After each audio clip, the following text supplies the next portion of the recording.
বলছে আর বললে না, আজ 12 বছর হইলো মরি গেছে। ও এসে ভোট দিয়ে গেছে, আমার সাথে দেখা করে যাবেন। ও এসে ভোটটা দিয়ে গেল, তাই একটু দেখা করে যাওয়া উচিত ছিল না? এই চেয়ারের বড়াই, ক্ষমতার বড়াই, চেয়ারের পাওয়ার, ক্ষমতার পাওয়ার চিরদিন থাকে না। সুতরাং দুনিয়ায় যারা ক্ষমতার বাহাদুরি দেখিয়ে আলেম ওলামাদেরকে নির্যাতন করে, কোরআন হাদিসের বিরুদ্ধে কথা বলে, তাফসীর মাহফিল বন্ধ করে, আল্লাহর কসম করে বলি, নির্বাচনের জন্য যেমন সোজা হয়ে গিয়েছো, মৃত্যুর জন্য তেমন সোজা হয়ে যাও। নির্বাচনের গরম হাওয়া লেগেছে, বলবো লেগেছে, নির্বাচনের গরম হাওয়া লেগেছে। শার্টকোট সব রেখে ঘরে পাঞ্জাবি আর টুপি পরে, শার্টকোট সব রেখে ঘরে পাঞ্জাবি আর টুপি পরে ভোটের তরে রাস্তায় আজ নেমেছে, নেমেছে, নির্বাচনের গরম হাওয়া লেগেছে। কাউকে এখন ধরবে হাতে, কাউকে ধরবে পায়, বুড়ো চাচার বলবে ডেকে তুমি আমার ভাই। ঠিক না বেঠে? কাউকে এখন ধরবে হাতে, কাউকে ধরবে পায়, বুড়ো চাচার বলবে ডেকে তুমি আমার ভাই। পকেট থেকে বের করিয়া দিবে টাকার নোট, বলবে আমি জনদরদি, দিও আমায় ভূত। এসব শুনে কলিম চাচা, এসব শুনে কলিম চাচা অনেকখানি রেগেছে, রেগেছে, নির্বাচনের গরম হাওয়া লেগেছে। কলিম চাচা রেগেছে কেন জানেন? কথা কয় না। যদি না জানেন আমি বলবো, কোন যে জানি না, না জানলে বলি। কলিম চাচা রেগেছে কেন? খুব কষ্ট করে লাঠি ভর দিয়ে ভোটের মাঠে গেছিল ভোট দেওয়ার জন্য। যে ভোটের মাঠে গেছে, যাওয়ার পরে বলছে যে চাচা কিসের জন্য আসিছেন? বা কাটু বাবু ভোট দিতে আইছি। বলছে ভোট তো আপনি কষ্ট করে আসবেন, এই বয়সেই যে কষ্ট করে আসার দরকার আছে, বাড়ি আধা কিলোমিটার দূরই, ও তো আমরা আগের থেকে দিয়ে দিছি। আচ্ছা তা দিয়ে দিস, তো আগের থেকে সেরিয়ে দিছি। তো চলে যাওয়ার সময় বলছে একটু হাতে কালি মাখাই দাও, তা না হলে বাড়ি যাইয়ে বউ মাখবে, আমি দিতে পারিনি, তো হাতে কালি মাখাই দিয়েছে। যখন চলে যাচ্ছে বলছে চাচা শোনেন, চাষির জন্য আবার পাঠায়েন না, ওটাও কিন্তু হয়ে গেছে। তা বলছে তোমার চাষির ভোট?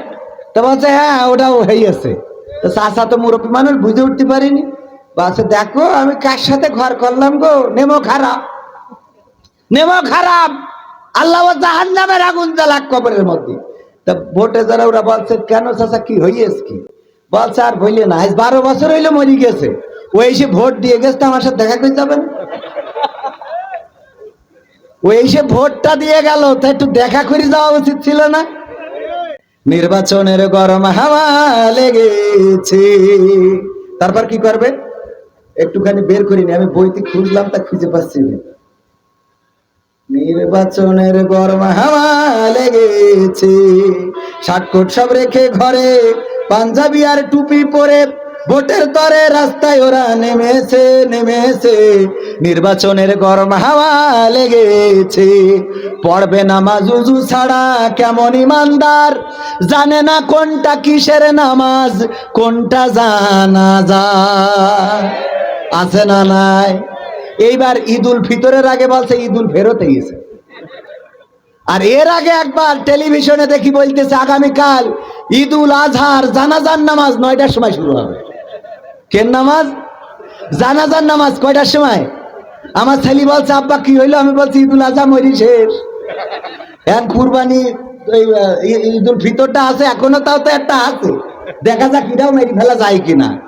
হ্যাঁ, নির্বাচনের গরম হাওয়া লেগেছে, পড়বে নামাজ উজু ছাড়া কেমন ইমানদার, জানে না কোনটা কিসের নামাজ, কোনটা জানাজার, দিবে সালাম পথে ঘাটে দেখলে কোন লোক, মুসলিম কিংবা হিন্দু বৌদ্ধ খ্রিস্টান হয় হোক।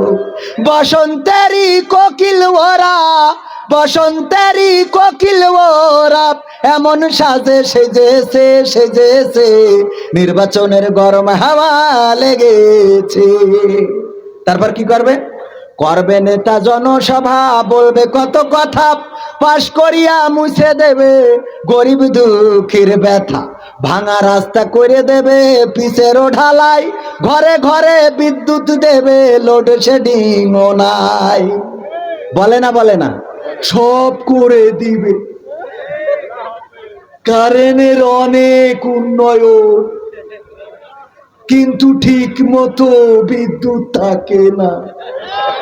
ঠিক না বেঠে? জনসভায় কথা বলার সময় আন্দাজ খুঁজে পায় না। কি বলে? খেলা হবে। হবে না? খেলা হবে ইনশাআল্লাহ। সম্মানিত ভাইয়েরা, আধা ঘন্টা নিয়েছিলাম, 35 মিনিট হয়ে গেছে। আর কি 25 মিনিট থাকবেন? থাকবেন? যদি থাকেন তাহলে শুরু করবো। আমি এখনো শুরু করিনি। যদি থাকেন তাহলে শুরু করি। থাকবেন ইনশাআল্লাহ? আমি একটু মানে চারিদিক থেকে একটুখানি টাচ দিলাম।